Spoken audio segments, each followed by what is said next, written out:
বালুরঘাট শহরে ফের টোটো দুর্ঘটনা। শুক্রবার রাত 9:30টায় পথ দুর্ঘটনাটি ঘটল বালুরঘাট শহরের আর্য সমিতি এলাকায়।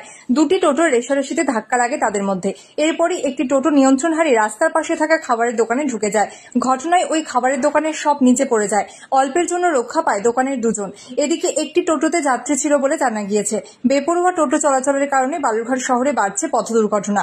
খবর পেয়ে ঘটনাস্থলে যায় বালুরঘাট থানার পুলিশ। স্থানীয় বাসিন্দাদের দাবি, শহরে টোটো চলাচলের উপর নিয়ন্ত্রণ আনুক পুলিশ প্রশাসন, না হলে এমন পথ দুর্ঘটনা বেড়েই চলবে। এদিকে ঘটনায় দোকান মালিক ক্ষতিগ্রস্ত হয়েছেন। আজকে এক টোটো আমাদের সামনে দিয়ে খুব হাই পিকআপে একটু বেরিয়ে যাচ্ছিল, বেরিয়ে গিয়ে সামনে বারের বন্ধুদের সামনে ছেলেটা মানে মনে হচ্ছে নেশাগ্রস্ত করে আছে। ছেলেটা এক টোটোকে মেরে আমাদের এখানে একটা চপগুলির দোকান ছিল, সেই দোকানটাই পুরোটা ব্যাড করে দিয়েছে। দোকানে প্রচুর ক্ষতি হয়েছে।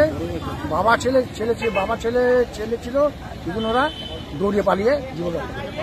আচ্ছা, এই টোটোর যেরকম বেপরোয়া যে চলাচলন, তাতে আপনারা কিরকম শঙ্কিত, কিরকম ভীত?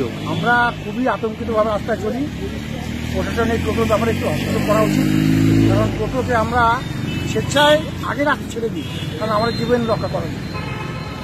তো টোটো এরকম অতিরিক্ত চাল চলনের জন্য, যান চলাচলের জন্য আপনারা কি ব্যবস্থা নেবেন বা কি করতে যাচ্ছেন? কারণ এখানে টোটো নিয়ে বহুত দিন ধরে অ্যাক্সিডেন্ট লেগেই রয়েছে, সেই বিষয় নিয়ে আপনারা কি বলবেন? আমাদের একটাই অনুরোধ, টোটোগুলোকে একটু হস্তক্ষেপ করুন।